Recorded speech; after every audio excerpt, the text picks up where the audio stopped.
12:30 बजे के बाद क्या होता है, अखाड़े के साधु संत क्या करते हैं, पाटून पुल जो बने हैं वहां पर क्या नजारा होता है। और इसलिए कि अखाड़े की परंपरा चलती आ रही है।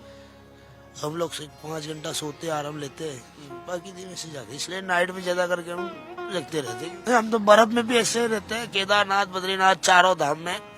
तो वहाँ तो इससे भी ज्यादा होती है, इधर तो कुछ नहीं है, वहाँ माइनस की डिग्री में।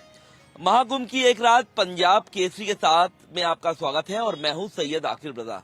हालांकि दिन की तस्वीरें तो आपने देखी हैं और रात का नजारा क्या रहने वाला है ये आज की रात हम आपको बताएंगे। हालांकि अगर हम समय की बात करें तो 12:30 बज चुका है और महाकुंभ की रात में 12:30 बजे के बाद क्या होता है, अखाड़े के साधु संत क्या करते हैं, पाटून पुल जो बने हैं वहां पर क्या नजारा होता है और किस तरीके से जो जगमग रोशनी जो हमारे पीछे आप देख सकते हैं वो जगमगाती है, वो भी हम आपको दिखाएंगे। हमारे साथ हमारे सीनियर सहयोगी हैं सौरभ गुप्ता हैं, जो पिछले कई दिनों से कुंभ को कवर कर रहे हैं। सौरभ भाई, आपने भी दिन में तो काफी स्टोरीज कवर की है और ये एक स्पेशल हम लोग की स्टोरी है जो रात का नजारा हम दिखाना चाहेंगे। पहले बात तो ये है कि देर रात का वक्त है, 12:30 बज चुके हैं, कैसा लग रहा है नजारा? कड़ाके की ठंड है, टोपी डाली हुई है, जैकेट है, लगभग तापमान 10 डिग्री के आसपास है। मेरे लिबास को देखकर आप समझ सकते हैं। लेकिन कड़ाके की ठंड में भी सैयद लोगों का जो मैं जुनून देख रहा हूँ वो काबिले तारीफ है। कोई कह नहीं सकता, कहते हैं मुंबई कभी सोती नहीं है, तो मुझे लगता है महाकुंभ में प्रयागराज भी कभी सोता नहीं है। रास्ते में कितना जाम हम लोग देखते हुए आए हैं, एक पुल को छोड़ा फिर दूसरे पुल से हम लोग आए। और हम बता दें कि ये रास्ता हम लोग ने इसलिए चुना है क्योंकि आगे भीड़ बहुत थी और हम लोग को ये दिखाना था आपको पीछे का नजारा, तो हम लोग ने यहाँ पर गाड़ी रोकी। अब हम कहाँ चलेंगे, अखाड़े चले या पहले पाटून पुल? पहले पाटून पुल से शुरुआत करनी चाहिए कि रात को कितना रश है वहाँ पर, फिर पाटून पुल से आगे बढ़ेंगे, फिर देखते हैं अखाड़ों में इस वक्त क्या चल रहा है। बिल्कुल, तो अगर हम बताएं पाटून पुल की तो 30 पाटून के पुल जो हैं वो इस बार बनाए गए हैं। हालांकि एक छोर से दूसरे छोर जो लोग हैं, श्रद्धालु हैं, वो वहां पर जाते हैं गंगा स्नान करने के बाद। तो अब सीधे रुख हम लोग करेंगे पाटून पुल का और आपको दिखाएंगे कि वहां का कैसा नजारा है। अब हमारी टीम पहुंच चुकी है अखाड़े वाली गली में। आप देख सकते हैं ये सेक्टर 20 है और हमारे ठीक सामने आप देख सकते हैं कि पंच दशनाम जूना अखाड़ा है। और अगर वक्त की बात करें तो वक्त करीब 1:30 बजे का है और ऐसे में अब हम यहाँ के साधु संतों से बात करेंगे। पहले आप नजारा देख लीजिए कि यहाँ पर जो श्रद्धालु हैं वो यहाँ पर आए हैं और रात का जो नजारा है वो देख रहे हैं। आप कहाँ से आए हैं? मैं प्रतापगढ़ यूपी से आया हूँ। अच्छा, कैसा लग रहा है रात का नजारा आपको? बहुत अच्छा लग रहा है यहाँ का नजारा। अच्छा, और देख रहे हैं साधु संतों से सब कुछ है, कुछ साधु संत तो अजीब ढंग से हैं, बाकी तो कुछ सही है। तो सही है। हाँ, कुछ गंगा तो- स्नान किया आप लोग ने? अभी नहीं। हम लोग सुबह के 4 बजे हम लोग गंगा स्नान करेंगे और यूपी से प्रतापगढ़ से हम लोग आए हैं और बाबा योगी का बहुत अच्छा मैनेजमेंट है कि हम लोग। क्या नाम है आपका? मेरा नाम प्रशांत सिंह है। ठीक है, तो ये देखिए प्रशांत भाई थे जो बता रहे थे। अब हम अपने सौरभ भाई से कहेंगे कि वो सामने जो है रुद्राक्ष वाले बाबा हैं, आप उनसे बातचीत करिए कि आखिर वक्त है, रात का वक्त है और किस तरीके से रात में वो लोग को आशीर्वाद देते हैं। अभी वो कुछ लोग को आशीर्वाद भी दे रहे थे, हालांकि इधर भी कुछ साधु संत बैठे हुए हैं। लेकिन सौरभ भाई, आप जो है महाराज से बात करिए, हरिद्वार से आए हैं रुद्राक्ष वाले बाबा के नाम से। देखिए, दूर दूर से संतों का समागम हुआ है। संगम की धरती पे न केवल 3 नदियों का संगम होता है बल्कि कई सन्यासियों का भी संगम होता है। तो रुद्राक्ष वाले बाबा इस वक्त हमारे साथ हैं, उनसे जानेंगे कि आखिर देर रात वो जाग रहे हैं, तपस्या में लीन होते हैं। हालांकि साधुओं के सोने का कोई वक्त नहीं होता। बाबा, सबसे पहले तो आपका नाम? हम श्री पंदशनाम जूना अखाड़े से हरिद्वार गिरी नागा बाबा रुद्राक्ष वाले। ये रात में आपने बोला बड़ा अच्छा लगा हमको। प्रश्न है एक जात का सवाल, बोलो या कुछ भी बोलो आंसर इसका। इसलिए कि अखाड़े की परंपरा चलती आ रही है। हम लोग सिर्फ 5 घंटा सोते आराम लेते हैं, बाकी दिन ऐसे जाते, इसलिए नाइट में ज्यादा करके हम लगते रहते हैं। क्योंकि आपने देखा इधर चोर जगह भी ऐसे ही बहुत लूटपाट भी होती है, मारा मुड़ी भी होती है। इसलिए हमारे साधु से हम अखाड़ा है, सामने अखाड़े के गेट में कैमरे की निगरानी में भी है। बाबा, आपने चोरी का जिक्र किया, तो क्या साधुओं के साथ भी चोरी होती है? सारा लोग ले जाते, क्या बताओ, सब नहीं छोड़ते, ध्यान रखना पड़ता है, क्या बात करते हैं। तो आपकी उम्र क्या है? उम्र का तो कुछ पता नहीं, मेरे को भी नहीं पता। अच्छा, तो रात भर जागते हैं, कुछ सोने की आपकी टाइमिंग क्या है? सो लेते हैं ऐसे तो दोपहर में 12 से 4 बस, बाकी पूरे दिन जगते हैं, चाहे इधर जाए उधर। रात भर जिस तरीके से आपका समय गुजरता है, आप रात भर क्या करते हैं, क्योंकि 1:30 बजे का वक्त है। हाँ, तो बस पूरी रात ऐसे ही भजन में लीन रहते। चाहे कोई एक बात है तो पब्लिक आ गई, अभी सब सन्नाटा हो जाएगा आधे घंटे में। यार ये जागते रहेंगे जी। एक सवाल मेरा भी है जी। कि महाराज ठंड बहुत ज्यादा है, हम लोग को भी ठंड देखिए इतनी रात लग रही है, ठंड आप लोग को लगती नहीं है, कारण क्या है? और अब तो 1:30 बजे का वक्त है, 2 बज रहे हैं, तो ठंड को कैसे आप लोग कंट्रोल करते हैं? देखो, ये नागा सन्यासी 10 नाम की चादर उठते, जिसमें बसमी बोलते हैं स्वयं। तो बसमी में एक 10 नाम की चादर, जैसे आपने वस्त्र पहना, कोई भी वस्त्र है तो एक हमारी चादर है, तो उसको हम उड़ते, इसको ठंडी नहीं, एक जो बसमी की क्रिया होती है तो उससे होती है, तो इसलिए ठंडी नहीं लगती। बिल्कुल भी ठंड का अनुभव नहीं हो रहा, क्योंकि होता है ना कभी कभी कि दूसरे ने जिस तरीके से जैकेट डाली होती है तो सामने वाले को खुद ब खुद ठंड लगने लग जाती है। नहीं, हम तो बर्फ में भी ऐसे रहते हैं, केदारनाथ बद्रीनाथ चारों धाम में।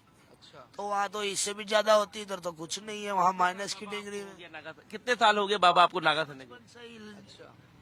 कहते हैं कि जब बचपन से आप अब अपने नागा साधु, जब आपने वेश धारण किया है, जो संकल्प लिया है नागा साधु बनने का, तो मैंने सुना कि कहते हैं कि कुछ जो पहले का नाम होता है, आधार कार्ड भी दोबारा बनाया कि नहीं बनाया? जी जी बिल्कुल, ये हमारा 10 नाम का एक जो बोला जाता है, इसमें आप देख भी रहे हो हमारे बैनर उधर लगाया है। और दूसरी बात आधार कार्ड की, तो ये बड़ी प्रश्न किया आपने अभी, क्योंकि आधार कार्ड तो जरूरी है, साधु जीवन है, तो ऐसा नहीं है कि ग्रस्त साधु हम गुफा में रहते तो हमारा गुफा का नाम का जंगल का आईडी होता है। अच्छा, आईडी में पूछने वाला, एड्रेस में पूछने वाला। आधार कार्ड होता है, आधार कार्ड जो अपना हमारा एड्रेस रहता है वही, पर गुप्त गंगा में होता है जिस पर कोई नहीं देख पाता है। तो कोई परमानेंट एड्रेस नहीं होता बाबा का? Identity होता है ना, 365 दिन की गुफा में, हर हर महादेव। अब सुबह जैसे ही सुबह होगी, कहते हैं ब्रह्म मुहूर्त होता है, सुबह 5 बजे से शुरू हो जाता है, तो फिर क्या क्रिया रहती है? आप सुबह उठ के कैसे, मतलब सोते तो है नहीं रात भर, तो अब सुबह उठ के क्या आप कैसी क्रिया करते हैं, कैसे पूजा पाठ करते हैं? अभी जगह रहते हैं बेटू, सुबह में हो जाएगी तो 4 बजे स्नान ध्यान हो जाएगा, ठंडे पानी में एकदम, बिल्कुल गर्म पानी की आवश्यकता ही नहीं है हमारे को, चाहे केदार बद्री कोई भी धाम हो। तो 4 बजे हमारे स्नान ध्यान होके बसमी चढ़ जाएगी, फिर पूजा पाठ हमारा नित्य कर्म हम करेंगे। साधुओं को थकावट नहीं होती है, लेकिन है तो मनुष्य शरीर ही, तो कभी तो थकावट होती होगी ना? ये मन को मानना पड़ता है, चाहे कोई भी मनुष्य हो, ये जीव तो मनुष्य है। कितने किलो की आप पूरी मुकुट, रुद्राक्ष वाला मुकुट, अगर हम पूरे रुद्राक्ष की बात करें, कितना किलो वजन आपकी शरीर में रहता है? ये 80 kg है टोटल। जी। और आपका? हमारा तो कोई हमको मालूम नहीं, कभी जी की नहीं कराया जीवन में।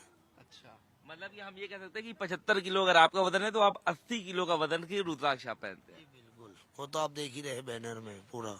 गर्मी हो या सर्दी, सर्दी का जिक्र तो किया हमने, लेकिन गर्मी में भी हम कोई ऐसे कपड़े पहनते हैं तो हमें भारी भरता है, तो लगता नहीं कि 80 किलो बहुत है? तो ये भी रखा है, तो ये तो चलो एक है मर्यादा पुरुष, तो खाली बाकी ऐसे नंगे बाबा लोग हैं, खाली ऐसे ही रहते, हरिओम दत्त रहते हैं। ये तो एक बात हो गई कि थोड़ा मर्यादा में घूमना पड़ता, बाहर निकलते माई बहन अपनी पे, जब ये मेला ठेला रहता है उसमें दर्शन ही नागा बाबा रहते हैं, पहले दर्शन देने गुप्त में से बाहर आ जाते, फिर वापस गुप्त में चले जाते। अच्छा, एक आखिरी सवाल लूंगा बाबा आपसे। वैसे तो अमृत स्नान वाले दिन नागा साधुओं की टोली जाती है स्नान करने के लिए, तो साधु संत आप क्या रोज जाते हैं गंगा में डुबकी लगाने के लिए, या सिर्फ शाही स्नान वाले दिन ही? ये शाही स्नान का महत्वपूर्ण रहता है, उसका पूरा विधि विधान होती है उसी दिन, जैसे कि 14 तारीख आपका मकर संक्रांति हो गया, मौनी अमावस्या हो गया, दूसरा स्नान है, तो ये जो 3 स्नान मुख्य है, तो उनका विधि विधान से, क्रियाक्रम से और टाइम से स्नान होता है। देवताओं को, हमारे जो अखाड़े के सारे अखाड़े के देवी देवता है, पहले उनका स्नान होता है, फिर हमारे बाबा लोग का। मेरे मन में एक और उत्सुकता थी, और वो ये थी कि आप बिल्कुल भगवान शंकर की तरह पूरे अपने शरीर पर आपने भस्म लगाई हुई है, तो क्या आपको स्पर्श करने का अधिकार किसी को है? हाँ बिल्कुल, पर दूर से थोड़ा, क्योंकि पब्लिक टेढ़ जाती है, आपको छू नहीं सकते? न दूर से, ये मत्था इधर टेको, मंदिर में जाते तो महादेव को थोड़ी ना गले लगा लेते, नमन ऐसे ही करना, मन से करो या दूर से करो। वैसे आजकल कई जगह हमने देखा बाबा बहुत क्रोधित हो जाते हैं, तो बेटा बहुत होते हैं, क्योंकि उससे भीड़ जमा हो जाती है। अब पहले के जमाने में हम छोटे थे, इतने बच्चे, तब देखा था हमारे गुरु पीरों की आज्ञा के। हाँ, बिल्कुल बिल्कुल, मैं वही बोलने लगा। सुनो, नहीं अभी नहीं मारेंगे बेटा, तू न्यूज लेने आया इसलिए, बाकी हम दौड़ाते भी, अभी तू जाएगा ऐसा सब खाली हो जाएगा। एक बात क्यों, क्योंकि पहले के जमाने में हमने देखा है, आज से 15 साल पहले जब बच्चे थे गुरु महाराज की शिक्षा में, तब लोग दूर से हाथ जोड़ते थे, नमन करते थे। आज साला पहले मोबाइल या तो लाइव कर देंगे, तो ये सब क्या है? पहले नमन करो, देवता पूछो। साधु इसलिए क्रोधित होता है, उसको बिना पूछे आप फोटो ले जाओगे, करोड़ों करोड़ों में बेचोगे। ठीक है, तो किस तरीके से संतों के पास जाना चाहिए, साधुओं के पास जाना चाहिए, वो बाबा ने हमें बताया कि गुस्सा तभी आएगा जब गुस्सा चढ़ाया जाएगा। तो कुल मिलाकर यह है, रात की तस्वीरें देखिए हम आपको दिखा रहे हैं। ठंड बहुत ज्यादा है लेकिन बाबा को ठंड नहीं लगती है, और ये तस्वीरें देखिए लगातार सईद मैं दिखा रहा हूँ। चलिए अब आगे बढ़ते हैं, और आगे कहाँ ले जा रहे हैं आप हमें? देखिए बगल में बाबा कुछ बना रहे हैं, हम उनके पास जाना चाहते हैं। और रिंकू भाई से हम कहेंगे कि देखिए महाराज हैं जो यहाँ पर आप देख सकते हैं, चाय जो है शायद मेरे ख्याल से चाय बना रहे हैं।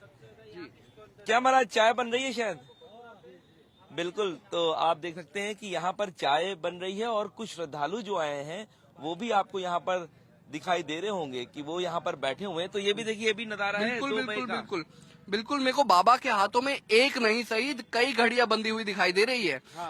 दोनों हाथों में घड़ियां है। मेरे को बहुत उत्सुकता हो रही है जानने में कि आखिर इतनी घड़ियां बांधने का रहस्य क्या है, क्या कारण है, पूछूंगा। बिल्कुल इनसे पूछें, क्योंकि बिल्कुल। तो इनको घड़ी वाले बाबा भी कहा जाता है जी। सबसे पहले हम लोगों से बात करते हैं। भैया देखिए, आप ये घड़ी पहने हुए हैं, ये लोग देख रहे हैं, बाबा घड़ी पहने हैं। क्या कहना चाहते हैं, ऐसे बाबा कहीं दिखे हैं? नहीं नहीं, ऐसे बाबा कभी नहीं दिखे हैं, और ये प्रयागराज का हमारा बहुत बहुत अच्छा एक्सपीरियंस है।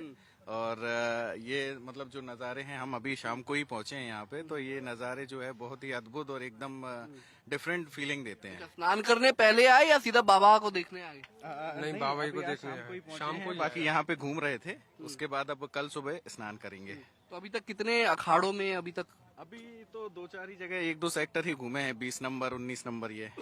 जी। तो ठंड बहुत है सही, लेकिन लोगों में भी देखिए उत्सुकता बहुत होती है जानने की नागा साधुओं को, क्योंकि महाकुंभ का ही केवल एक अवसर है जिसमें नागा साधु मिलते हैं, देखने को मिलते हैं, और उनका आशीर्वाद लेने का सौभाग्य प्राप्त होता है। लेकिन इस बार अगर मैं महाकुंभ की बात बताऊं तो बाबा को क्रोधित करने का तस्वीरें सामने आई है। कोशिश हमारी रहेगी कि कारण ये भी है ना कि जब कुछ सवाल ऐसे होते हैं तो बाबा आक्रोशित हो ही जाएंगे।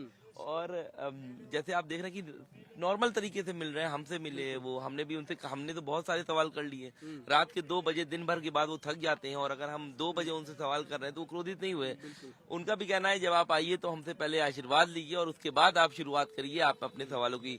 कुछ लोग आते हैं वो फौरन मोबाइल कर लेते, तो वो हेसिटेट होंगे, क्योंकि वो एक ऐसी जिंदगी जी रहे हैं जो एकदम अलग है, और उसी अलग जिंदगी में वो उनका क्रोधित हो जाते हैं। लेकिन जैसे आप सामने देख रहे हैं कि अभी हम बात करेंगे इनसे कि इनके हाथों में है घड़ी है बनी है, और इनके दिन की तस्वीर करें तो ये पाँव में भी घड़ी बांधते हैं।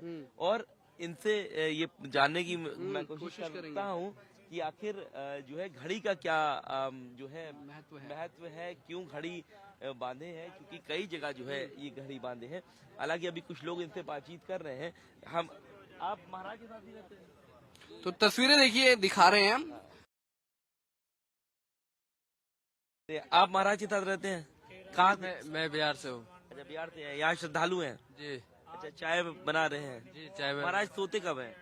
महाराज मेरे को पता नहीं कब सोता है। महाराज का कोई ये नहीं कि कब सोते हैं। अच्छा। वो 3 दिन से अभी जगह है। जग रहे हैं। कहाँ से आए महाराज? महाराज शायद कामाख्या के है ये महाराज जो सो रहे हैं, ये नागालैंड के हैं।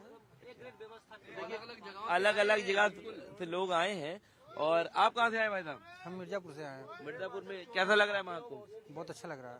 अच्छा लग रहा है? बहुत अच्छा लग रहा है। तो आप देख सकते हैं कि जो लोग हैं वो आपको दिखाई दे रहे होंगे कि यहाँ पर जो लोग हैं वो जो है जमा है, और यहाँ पर जो है रात का नजारा देख रहे हैं। हम आगे भी चलेंगे, आपको दिखाने की कोशिश करेंगे कि देखिए ये सड़क आपको दिख रही होगी। हालांकि अगर हम सड़क की बात करें तो आपको रौनक भी दिखाई दे रही होगी। 2-2:30 बजे का वक्त है, और आप देखिए ट्रैक्टर भी यहाँ से चल रहा है, ट्रैक्टर भी आप देख सकते हैं, और जूना अखाड़ा हमारे सामने है, और श्रद्धालु जो हैं वो आ रहे हैं, जा रहे हैं, और यही ये नज़ारा आपको देखने को मिलेगा। हालांकि ये नज़ारा 144 सालों के बाद आपको देखने को मिल रहा है। ये एक अनूठा संयोग है जो 144 साल के बाद आया है। हालांकि 6 साल के बाद कुंभ का मेला फिर से 2031 में यहाँ प्रयागराज में लगेगा और उसके बाद फिर 12 सालों के बाद महाकुंभ लगेगा। तो ये तस्वीर में हम और आगे चलेंगे, अपने सहयोगी सौरभ के साथ आगे चलेंगे और जानने की कोशिश करेंगे कि आखिर आगे क्या तस्वीरें हैं, क्योंकि महाराज अभी व्यस्त थे। तो अब हम आगे चलेंगे और देखेंगे किस तरीके का नजारा जो है वो महाकुंभ की रात में देखने को मिल रहा है। रात के लगभग 2:30 बजे का वक्त है। कई नागा साधु सो रहे हैं, कई जाग रहे हैं, कई तपस्या कर रहे हैं, लेकिन जनता है जो अभी भी इन सड़कों पर राह ताक रही है। नागा साधुओं की देखना चाहती है, नागा साधुओं की एक झलक देखना चाहती है, संस्कृति की एक झलक। और ठंड काफी ज्यादा है, जैसे मैं बात कर ही रहा हूँ, मेरे लिबास को देखकर आप पहचान सकते हैं। और ऐसी ठंड के मौसम में भगवान की भक्ति करना तो खैर सबसे बड़ी बात होती ही है, लेकिन खुद के शरीर को मजबूत रखना भी बेहद जरूरी है, क्योंकि अगर आपको सुबह उठते ही संतों का आशीर्वाद लेना है, नागा साधुओं को देखना है, कुंभ का जो मेला चल रहा है उसको देखना है, तो उसके लिए सबसे जरूरी है खुद को बचाना। और देखिए इस शीत लहर के बीच में कुछ लोग आग को सेक रहे हैं, कुछ चाय की चुस्कियां ले रहे हैं। लोगों से बात करेंगे, कब आए, कहाँ से आए और किसका इंतजार इतनी रात को? हम आए हैं प्रयागराज से ही हैं। यहाँ पर नागा सन्यासी आते हैं, मान लीजिए रात में से 4 बजे 3 बजे निकलते हैं, तो दर्शन के लिए लोग खड़े रहते हैं पर, तो उनका जो निकलता है जुलूस वही दर्शन होता है हम लोगों का। तो नागा साधुओं को देखने के लिए उत्सुकता आप देखिए लोगों की कितनी ज्यादा है। आप कहाँ से हैं? हम रायबरेली से हैं। अच्छा, बरेली से। रात को इस वक्त किसका इंतजार, नागा साधुओं को देखने के लिए आए हैं? जी नागा साधु और स्नान करने आए हैं हम लोग। अच्छा, तो स्नान किया, डुबकी लगाई? नहीं, स्नान कर चुके हैं हम लोग। अच्छा, तो कुछ और लोग भी हैं आग सेक रहे हैं हमारे साथ। राधे राधे जी।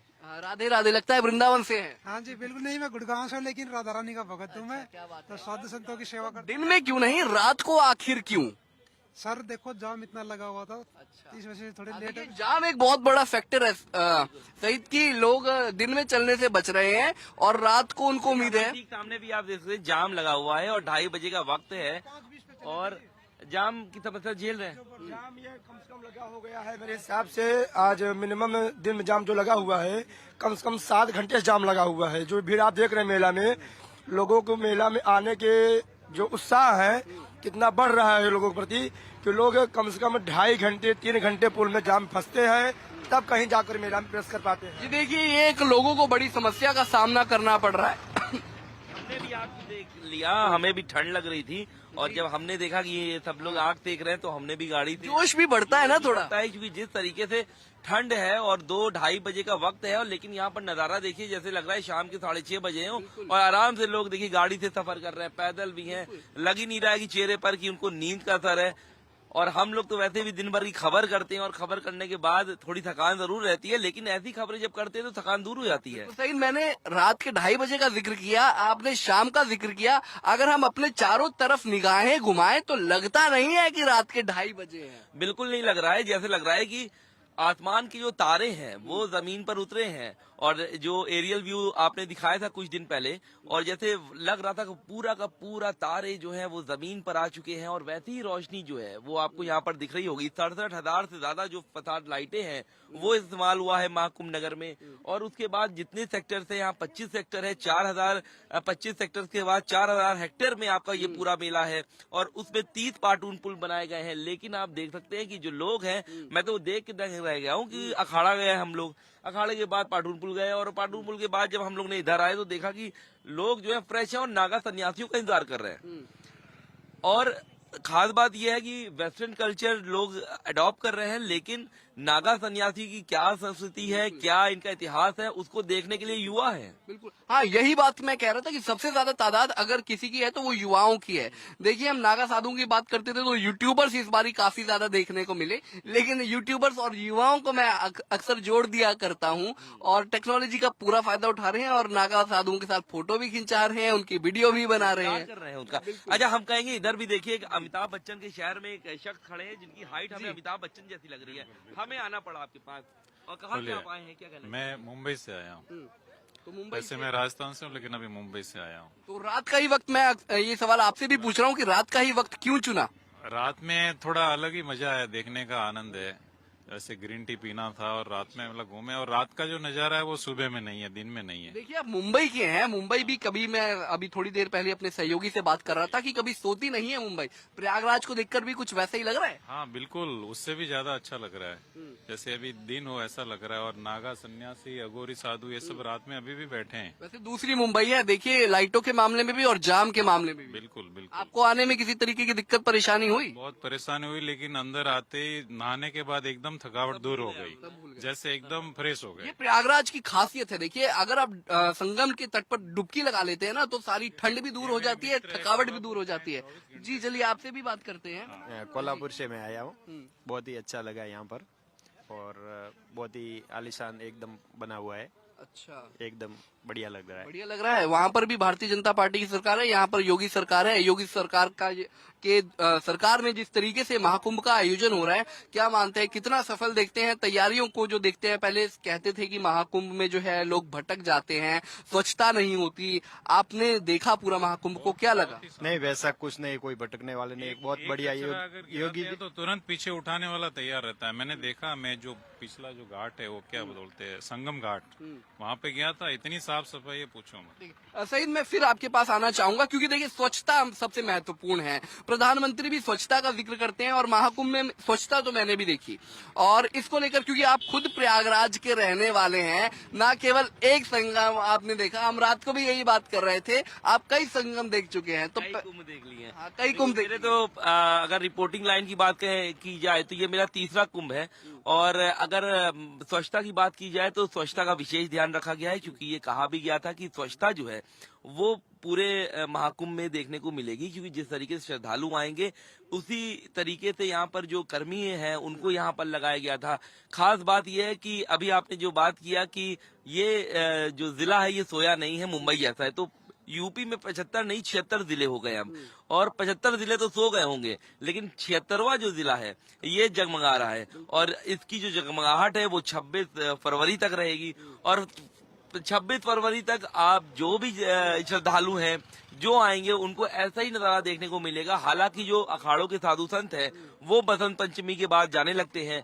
कल्पासी जो है वो 12 तारीख को माघी पूर्णिमा का स्नान पर्व है, तब वो चले जाएंगे। उसके बाद तीसरे दिन त्रिजटा का स्नान होता है, तो त्रिजटा के बाद पूर्ण रूप से जो मेले में कल्पासी होते हैं वो चले जाते हैं। फिर आखिरी जो स्नान पर्व होता है वो होता है आपका महाशिवरात्रि का। महाशिवरात्रि के पर्व में कुछ लोग यहाँ बचते हैं, लेकिन जो प्रशासन है, मेला प्रशासन है, वो इसी तरह लाइटों को लगाए रखता है, और जितने भी और लोग हैं उनको बुलाता भी है कि आप लोग भी आ सकते हैं और आनंद ले सकते हैं। तो फिलहाल जो नजारा है, बहुत ठंड है इस समय, क्योंकि 3-4 दिनों से ठंड नहीं पड़ रही थी, लेकिन कल से ठंड जो है वापस लौटी है। और मैं भी टोपी नहीं लगाया था, लेकिन मुझे ठंड लगी तो मैंने भी टोपी लगा लिया।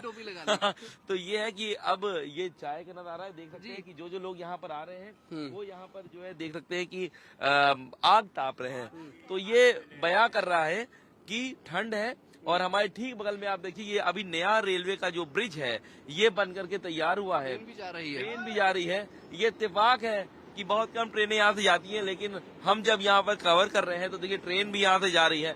हम रिंकू भाई से कहेंगे कि देखिए वो ट्रेन को भी दिखा दें कि हमारे पीछे जो ट्रेन जा रही है ये भी नया पुल का है। महाकुंभ के लिए ही ये ट्रेन जो पुल ब्रिज है उसको बनाया गया था। तो ये एक अच्छा नजारा है, मूवमेंट भी यहाँ पर देखने को मिल रहा है। तो कई लोग ये सोचते हैं कि हम शाम को टहलें, रात में टहलें तो इजी होगा। तो ये अच्छा जो देखने को मिला है कि जो साधु संत हैं वो दिन में भी बैठते हैं और रात में भी वो श्रद्धालुओं के लिए मेरे ख्याल से 2:30 बजे तक तो मैंने देख लिया उनको, तो 2:30-3 बजे तक श्रद्धालु अपने कुछ को इंतजार में वो बैठते हैं। उसके बाद वो 4 बजे कुछ लोग गंगा स्नान करते हैं और उनकी फिर दिनचर्या जो है वो शुरू हो जाती है। तो साधु संतों की एक दिनचर्या है, लेकिन दुकानदारों की भी देखिए एक पर्टिकुलर दिनचर्या है, और बात हम दुकानदारों से भी करेंगे। देखिए ग्राहकों की बात कर रहे हैं, श्रद्धालुओं की बात कर रहे हैं, आयोजकों की बात कर रहे हैं, तो दुकानदारों की बात भी करनी पड़ेगी। क्यों? क्योंकि जितने भी श्रद्धालु आ रहे हैं, ठंड है तो चाय की चुस्की तो लेनी पड़ेगी। और रात के इस 2:30 बजे देर रात का वक्त है, हालांकि कुछ ही घंटों में अब सुबह हो जाएगी। 26 जनवरी का मौका है, दुकानदार भी लगातार अब ड्यूटी दे रहे हैं, 24 24 घंटे की शिफ्टिंग में ये ड्यूटीज चल रही हैं। तो चाय बनाई जा रही है, ठंड का मौसम है, दुकानदारी तो बढ़ी होगी, महाकुंभ चल रहा है, तो कैसा लग रहा है? क्योंकि आप भी जिस तरीके से चाय बना रहे हैं, हालांकि एक व्यापार है, लेकिन कहीं ना कहीं सेवा का मौका तो आपको भी मिला। तो देखिए तस्वीरें हम आपको दिखा रहे हैं, गर्मा गर्म चाय बन रही है, चाय की चुस्कियां भी हम आपको दिलाएंगे, लेकिन इस वक्त की देखिए तस्वीरें बेहद दिलचस्प है। कुछ आप भी बोलना चाहते हैं? अच्छा, तो अदरक कूटा जा रहा है, अदरक कूटा जा रहा है, देखिए, क्योंकि सर्दियों में अदरक की चाय पीने का तो जो मजा है सईद, वो एक अलग ही मजा है, और कुल्हड़ की चाय ऊपर से हो जाए तो ये जो कुल्हड़ है ना, ये खास तरीके के जो कुल्हड़ हैं ये मंगवाए गए हैं।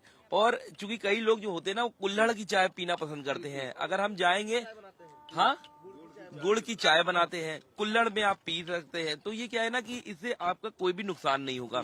अगर आप पहले पन्नी की, आपको याद होगा, डिस्पोजल वाली पन्नी में चाय पीते थे, फिर पेपर वाले उसमें हुआ, लेकिन कुल्हड़ इजी है, कहीं पर भी ये अगर फेंका भी जाएगा तो ये मट्टी हो जाएगा। हम अपनी पुरानी चीजों को फिर से उसी दौर में वापस आ रहे हैं। देखिए इनके यहाँ सारे कुल्हड़ यहाँ पर रखे गए, और 3 जगह चाय के लिए, 1, 2 और तीसरी का ये कूटा जा रहा है, मतलब ये अदरक कूटा जा रहा है। तो चाय बनाने के लिए देखिए एक तरफ मैगी बना रहे हैं, देखिए मैगी बना रहे हैं, इधर ये चाय और इधर अदरक। तो और ये करीब 2 बजे 2:30 बजे के बाद का नजारा है। तो आप समझ सकते हैं कि दिन में इनकी 24 घंटे मुझे लग रहा है आप काम कर रहे होंगे। क्यों बाबू जी? आपसे हम ये कहना चाहते हैं यहाँ से कि जो गैस है वहाँ 850 मिल रहा था, यहाँ से 950 रुपये मिलता है, जो कि मैं कल गया था तो परसों पहले तो 850 मिला था, अब 950 रुपये मांग रहे हैं, तो 900 रुपये मैं दिया था, और बोले ना अब आएंगे तो 950 रुपये लगेगा। और सब यहाँ के माहौल सब ठीक ठाक है, चाय भी नंबर 1 है, आप लोग पी के देखिए पहले। तो चाय भी नंबर 1 है। सर्दियों में तो चाय का एक स्वाद ही अलग आता है, और ऊपर से जब अदरक वाली चाय पीने का आनंद हो तो खैर बिल्कुल गला अच्छा हो जाएगा।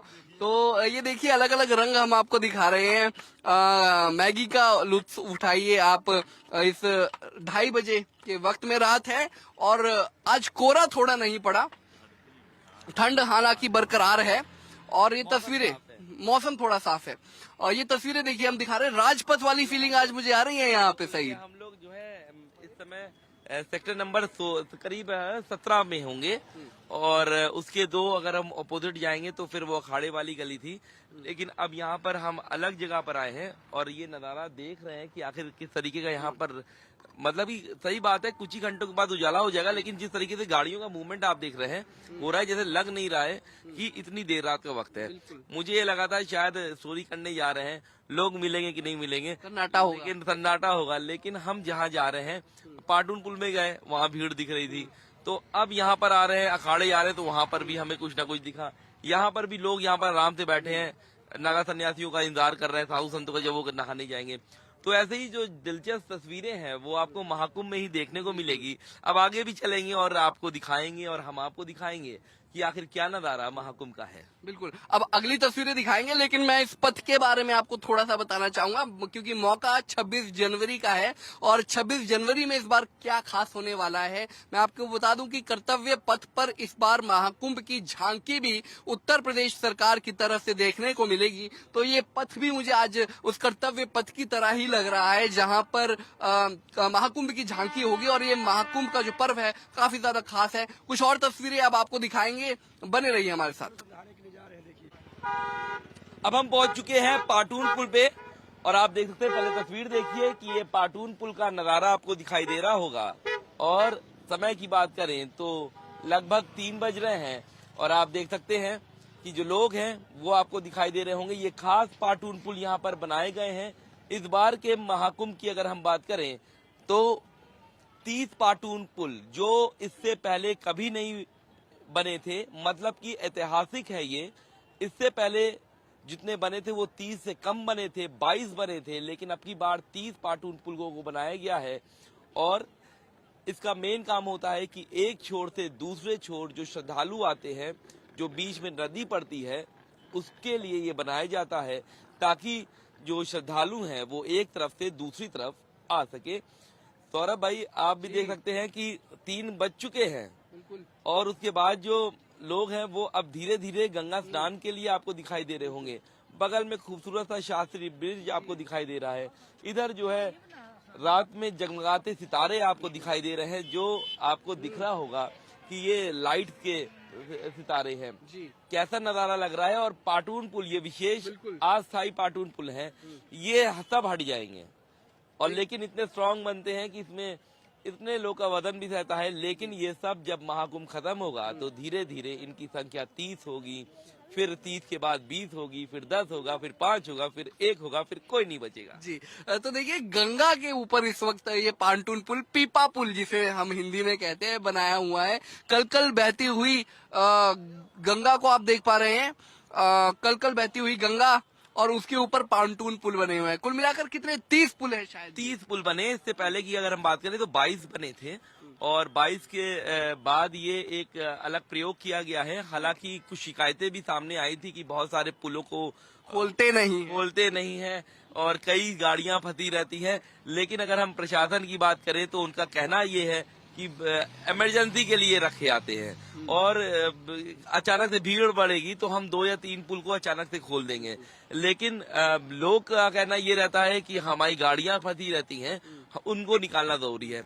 तो थोड़ा अब की बार थोड़ा और ये एक तरीके से तैयारी करनी चाहिए सरकार को कि आखिर 30 अगर हम बनाते हैं तो हमें 4 पहिए गाड़ी के लिए, 2 पहिया गाड़ी के लिए और पैदल वालों के लिए किस तरीके से डाइवर्जन करने चाहिए या किस तरीके से रूट प्लान जो है वो ट्रैफिक का करना चाहिए। तो विशेष पुल होते हैं और आप देख सकते हैं कि इससे नीचे जो पाटून है, जो इसको कहते हैं, ये कई किलो के होते हैं। अगर हम बताएं तो 1000 किलो के बराबर, उससे ऊपर ही इनका वजन होता है एक पीपे का।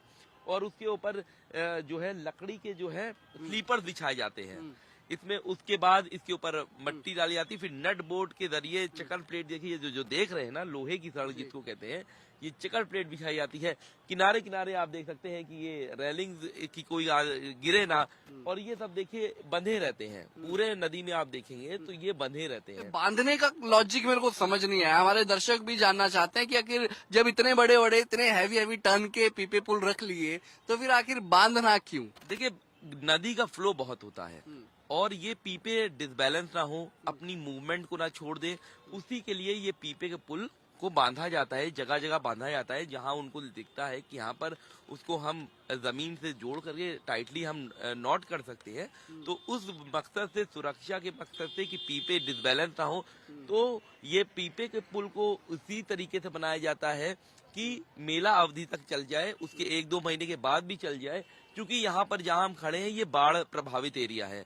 हम जहाँ पर खड़े हैं, और अगर हम बात करें जहाँ हमारा कैंप है या आदि शंकर मंडपम वाला है या लेटे हुए बजरंगबली, सोचिए यहाँ से बहुत दूर है, वो वहाँ तक पानी आता है। हम लोग डूबे हुए हैं इस समय। जहाँ अगर हम पानी में हैं, अभी पानी में है, जहाँ अखाड़े हैं वो डूबे हुए हैं, जहाँ हमारा कैंप है वो डूबा हुआ है। या फिर हम कहें कि जहाँ भी आपकी नजरें जा रही है ना, ये पूरा कई फीट तक यहाँ पर पानी, अगर अगस्त की तस्वीर आप देखेंगे तो हम लोग डूबे हुए हैं। पीपा पुल की हम बात कर रहे थे, लेकिन मैं साथ में देख पा रहा हूँ ये कुछ बड़े वाला भी पीपा पुल का हिस्सा है। क्या है ये? अगर आप इस पर रोशनी डालने की कोशिश। वो जो पीपा देख रहे हैं ये बेसिकली होता है, ये बैलेंसिंग बनाने के लिए पीपा रखा जाता है कि अगर कोई पीपा अगर डिसबैलेंस हो रहा है तो उसको सपोर्ट देने के लिए पीपा होता है। तो इसी पीपे के पुल को ही यहाँ पर लाइन से लगाया जाता है। किसी में 30 लगते हैं, किसी में 40 लगते हैं। जिस तरीके की नदी का डाइवर्जन होता है उस नदी में एक पीपा लगाए जाते हैं।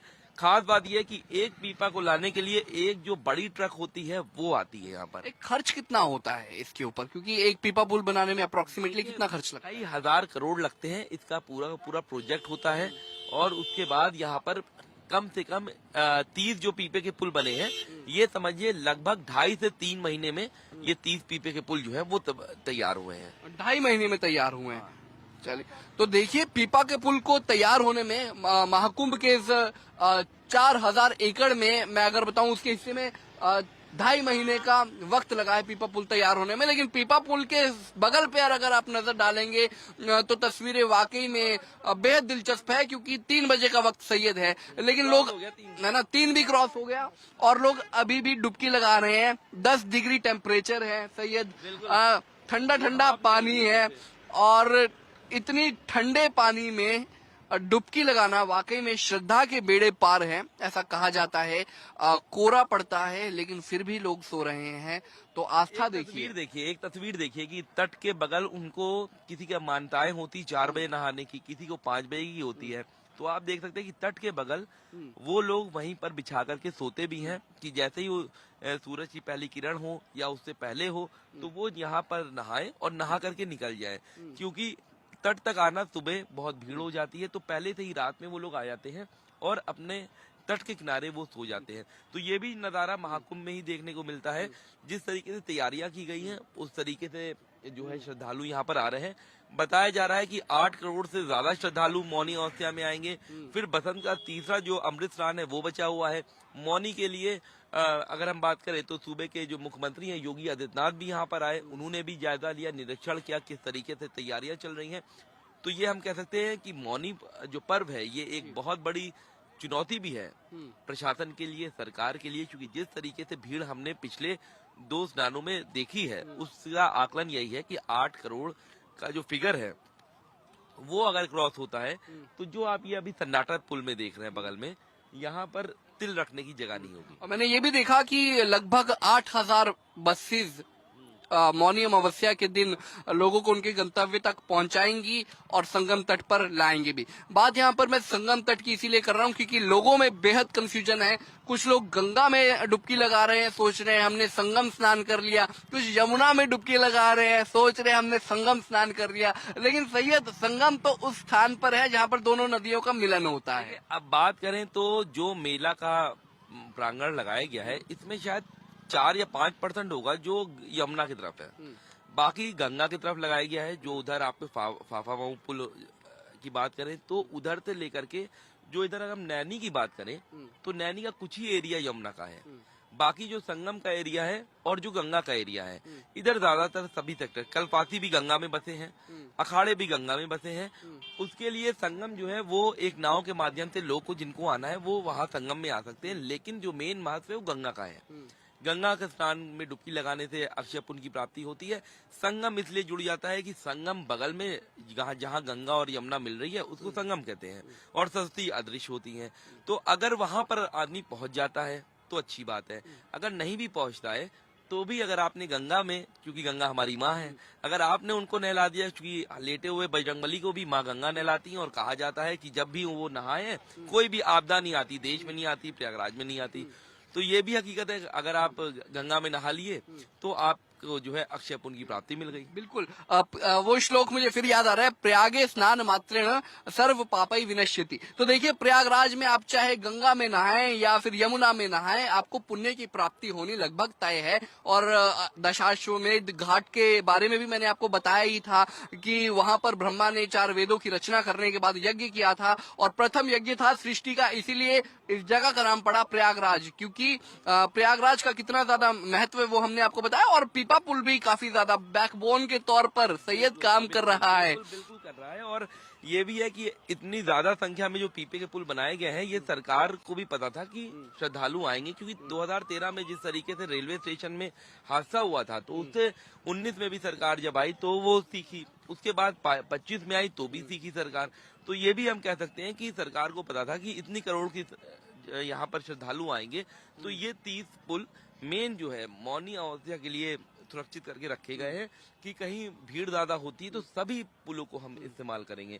इसीलिए 4 दिन पहले से ही गाड़ियों पर रोक लगा दी गई है, गाड़ियां अंदर नहीं आ रही हैं और जो अंदर की गाड़ियां हैं बस वही बाहर जा सकती हैं, लेकिन बाहर जाने के बाद वो एंट्री नहीं करेंगी। चलिए, दिव्य की बात हो गई, अद्भुत की बात हो गई, अब बात डिजिटल की करेंगे और अगली तस्वीरें जो हम आपको दिखाएंगे वो डिजिटल महाकुंभ की दिखाने जा रहे हैं। महाकुंभ नगर में रात की सुरक्षा किस तरह रहती है इसका जायजा लेने के लिए हमारी टीम पहुंच चुकी है सेक्टर नंबर 4 में, और हमारे ठीक बगल में आप देख सकते हैं कि यहाँ पर जो जवान है वो मुस्तैदी से यहाँ खड़े हैं। अगर हम बात करें तो 3 बजे का वक्त हो चुका है और उसके बावजूद भी आप देख सकते हैं कि जो जवान है वो यहाँ पर खड़े हैं, बाकायदा सबकी यहाँ पर वो चेकिंग भी करते हैं कि जो लोग यहाँ आ रहे हैं। हालांकि जो ऑटो हैं उनको तो ये जाने देते हैं, लेकिन उसके बाद भी आप देख सकते हैं कि यहाँ पर जो सुरक्षा के जवान हैं वो यहाँ हैं। अगर हम महाकुंभ नगर की बात करें तो तकरीबन 10,000 से ज्यादा जो पुलिसकर्मी हैं वो पूरे मेला क्षेत्र में तैनात हैं।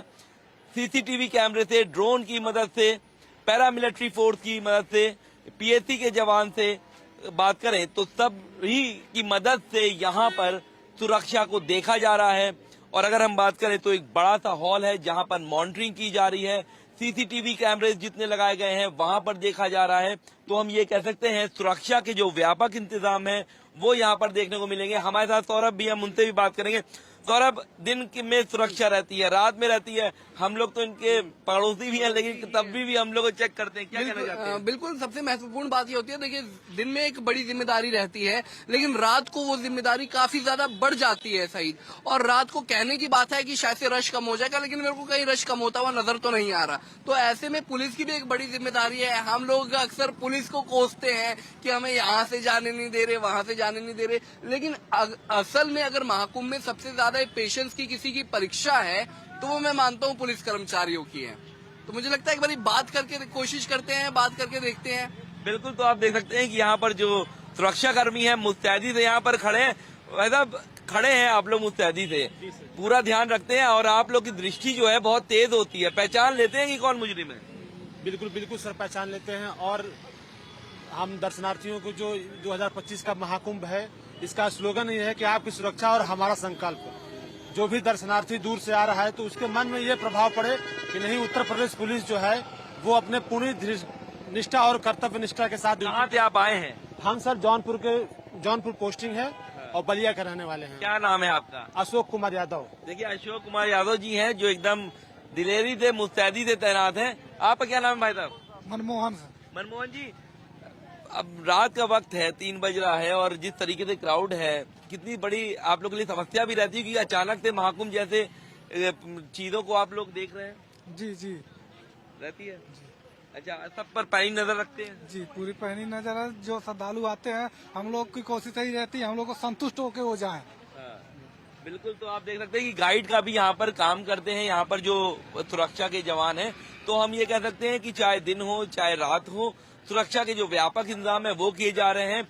समय समय पर चेकिंग भी की जाती है गाड़ियों की कि कोई भी ऐसी गतिविधि ना हो जाए जो अप्रिय हो। ऐसे में सौरभ भाई, सुरक्षा के इंतजाम आपको दिख रहे हैं ना? बिल्कुल, मेरे भी कई सवाल हैं पुलिस कर्मचारियों से, क्योंकि जिस तरीके से लोगों की कई सवाल हैं कि यातायात में जिस तरीके से बैरिकेटिंग की गई है तो उससे कई लोग परेशान भी है। तो मैं इसी के ऊपर सवाल पूछना चाहूंगा, क्योंकि हम जो कहते हैं ना कि जो पत्रकार है वो लोकतंत्र का चौथा स्तंभ है। जनता एक चीज को लेकर थोड़ी सी परेशान है, वो कह रही है कि हमारे को ना सही रास्तों से जाने नहीं दिया जा रहा। तो उसकी क्या वजह, उसकी मौनी अमावस्या कारण है या आने वाले वक्त में रूट्स को खोल दिया जाएगा? नहीं सर, कोई समस्या, जनता को कोई समस्या नहीं है। भीड़ को देखते हुए उनको उचित जो तय रूट बताया गया है उन रूटों की तरफ डाइवर्ट किया जा रहा है। बाकी किसी को भी, कोई भी दर्शनार्थी हम लोग की एक्टिविटी से परेशान नहीं है। वैसे कहते हैं कि पुलिस की कोई जॉब टाइमिंग नहीं होती, हमारी भी कोई जॉब टाइमिंग नहीं होती, कभी 8.5 घंटे से 18 घंटे भी हो जाते हैं। तो क्या महाकुंभ में आपके साथ भी कुछ ऐसा ही या वही पर्टिकुलर शिफ्ट है आपकी? सर, ये तो हम अपना सौभाग्य समझेंगे। 144 साल बाद हमको मौका मिला है अपना 100% देने का, तो ये हमारे लिए सौभाग्य की बात है कि हम भगवान ने शायद हमको इसीलिए यहाँ पे दर्शनार्थियों की सेवा के लिए भेजा है। तो सर, इसको हम अपने सौभाग्य को देखते हुए और अपना 100% दे रहे हैं और आगे भी देते रहेंगे। 100% दे रहे हैं, लेकिन एक सवाल मैं और पूछना चाहूंगा, दिन की ड्यूटी ज्यादा मुश्किल लगती है या रात की ड्यूटी? यहाँ पे 24 घंटे उतना ही भीड़ रहता है। रात को क्या है, सुबह वाले आने स्टार्ट हो जाते हैं तो लगातार भीड़ चलती रहती है। तो लोगों से कभी कभी लोग भी गुस्सा हो जाते होंगे, या आपका भी आपके भी धैर्य की परीक्षा है? बिल्कुल बिल्कुल, जैसे कभी कभी वीआईपी हमारे सामने से जाते हैं तो बाकी लोग पीछे से आते हैं, कहते हैं कि आपने उनको क्यों जाने दिया। तो हमें सबको कंट्रोल करना पड़ता है, भीड़ को कंट्रोल को देखते हुए हम लोग उनको मेंटेन करते हैं। देखिए, पुलिस अपनी जिम्मेदारी निभा रही है, सही। बिल्कुल, देखिए इनको जो ऊपर से आदेश मिलेगा उसका इनको पालन करना है। और ये भी बात है कि भाई वीआईपी आते हैं, ये तो है समस्या थोड़ी बहुत, लेकिन इनकी कोई समस्या नहीं है, ये तो खड़े हैं और जो वो बोलेंगे वो मानना पड़ेगा। हालांकि निचोड़ तो ये निकल के आया है कि सुरक्षा के व्यापक इंतजाम है। जिस तरीके से पुलिसिंग की गई थी, ऐसी अभी कोई अप्रिय घटना नहीं घटी है। और हम ये प्रार्थना भी करते हैं, दुआ भी करते हैं, विनती भी करते हैं कि कोई ऐसी घटना भी ना हो। तो सुरक्षा के बिंदु से हमारा जो रियलिटी टेस्ट था वो भी हमने देखने को मिला कि जगह जगह पर सुरक्षा कर्मी जो है वो तैनात नजर आए और वो अपनी शिद्दत के साथ ड्यूटी जो है उसका निवारण कर रहे हैं, निभा रहे हैं। तो रात को लगभग अब 4 बजे 3:30 बजने का, देखिए वक्त इतना ज्यादा बीतते जा रहा है, सुई ट्रेन की तरह भाग रही है घड़ी की, और सुरक्षा व्यवस्था के तमाम इंतजाम हमने आपको दिखाया, जिस तरीके की बैरिकेटिंग की गई है। सैयद, लगातार जिस तरीके से भारी संख्या में पुलिस बल की तैनाती और की जाएगी, क्योंकि मौनी अमावस्या का वक्त है और कहा यह जा रहा है कि लगभग 10 करोड़ लोग मौनी अमावस्या के दिन आएंगे। तो क्या कहा जाए कि 10 करोड़ लोगों को संभालने के लिए यूपी पुलिस की तरफ से कितने सुरक्षा कर्मचारी मोर्चा संभालेंगे? देखिए, अलग अलग डिवीजन है, चाहे हम बात करें लोकल पुलिस की बात करें, चाहे पीएसी के जवान, पैरामिलिट्री फोर्स, सीआईएसएफ, आरपीएफ, सारे फोर्सेस को बुला लिया गया है। 10,000 से ज्यादा, करीब 15,000 पुलिसकर्मी जो हैं वो तैनात अलग अलग बिंदुओं पे किए जाएंगे। लेकिन उससे बड़ी बात क्या है कि जो ड्रोन से जो देखा जाएगा सुरक्षा को, ये एक बड़ी चीज है। सीसीटीवी कैमरेज जो लगाए गए हैं, कई जगह ऐसी जगह भी लगाए गए हैं जो सिपाहियों या कांस्टेबल को भी नहीं पता है कहाँ लगे हैं। तो ये भी एक बड़ा विषय है कि ड्रोन से देखना, फिर एआई कैमरे का भी इस्तेमाल किया जा रहा है, फेस मॉनिटरिंग का भी किया जा रहा है, हेलीकॉप्टर्स भी किए जा रहे हैं। तो तमाम जो सुरक्षा की चीजें हैं वो आपको अब की बार देखने को मिलेंगे। जी, तो सुरक्षा के तमाम इंतजाम देखने को मिलेंगे। शुरुआत से लेकर अंत तक हमने आपको तमाम चीजें बताई हैं कि किस तरीके से रात के वक्त में भी, ना केवल दिन में, दिन की खबरें तो हम आपको बताते रहते हैं महाकुंभ की, लेकिन रात की तस्वीरें भी हमने आपको दिखाई। ट्रैफिक दिन में भी है, रात को भी है, भक्तों का जोश दिन में भी है, रात को भी है। सही, बिल्कुल, रात में भी है। और अब हम लोग आगे चलते हैं और फिर दिखाने की कोशिश करते हैं कि और क्या नजारा है। ठीक है, महाकुंभ की एक रात पंजाब केसरी के साथ का सफर अब खत्म होता है और हमारा सफर शुरू हुआ था रात के करीब 11:30 बजे के बाद, जो कि खत्म हो रहा है 3:45 बजे। और हमारे साथ यहाँ पर सौरभ भाई हैं। सौरभ भाई, अलग अलग बिंदुओं पर हम लोग ने वर्क किया है, अलग अलग जगह गए हैं, कैसा एक्सपीरियंस रहा? तकरीबन अगर हम बात करें तो 4 घंटे का ये सफर हम लोग का था, तो कैसा लगा आपको ये? सच बताऊं, 2 शब्दों में कहूं, ठंड के साथ शुरू हुआ था, जोश के साथ खत्म हो रहा है। क्योंकि जिस तरीके से सोचा, मैंने कहा सो रहा है ये, जहां सो रही है पूरी दुनिया, प्रयागराज भी शायद सो रहा होगा, लेकिन बिल्कुल विपरीत हुआ सईद। क्योंकि जिस तरीके की तस्वीरें हमने देखी, अपने दर्शकों को भी दिखाई, तो कोई नहीं सो रहा प्रयागराज में। दिलचस्प तस्वीरें हैं महाकुंभ के, जो अलग अलग रंग हमने रात को भी दिखाए हैं ना, वो वाकई में दिन वाले रंगों से अलग है। बिल्कुल, तो आप देख सकते हैं कि दिन के रंग से अलग है। जो हम लोग की भी अगर हम बात करें तो दिन में हम लोग ने खबर किया था, रात में ये गुफ्तगू हो रही थी कि अगर हम रात में 11:30-12 बजे जाएंगे, फिर हम लोग को 4 बजे तक करीब आना पड़ेगा वापस, और उसके बाद दूसरे दिन फिर वर्क करना है। हालांकि एक जोश, एक जज्बे के साथ हम लोग ने लौटे हैं, थकान कुछ भी नहीं दिखाई दे रही है। तो ये हम कह सकते हैं कि महाकुंभ की एक रात पंजाब केसरी के साथ का जो सफर है वो अब खत्म होता है। लेकिन कोशिश ये रहेगी कि आगे आने वाले दिनों में भी हम आपको दिखा सके, कि एक बार फिर से नजारा रात का दिखा सके कि आखिर रात में महाकुंभ नगर किस तरीके से रहता है। वीडियो जर्नलिस्ट रिंकू सिंह के साथ मैं सैयद आकिर रजा, अपने सहयोगी सौरभ गुप्ता के साथ, पंजाब केसरी टीवी, महाकुंभ नगर, प्रयागराज। हमसे जुड़े रहने के लिए हमारे YouTube चैनल को सब्सक्राइब करें और नई वीडियो की नोटिफिकेशन के लिए बेल आइकॉन को दबाएं। अगर आप ये वीडियो Facebook पर देख रहे हैं तो लाइक जरूर करें और ज्यादा से ज्यादा शेयर करें। धन्यवाद।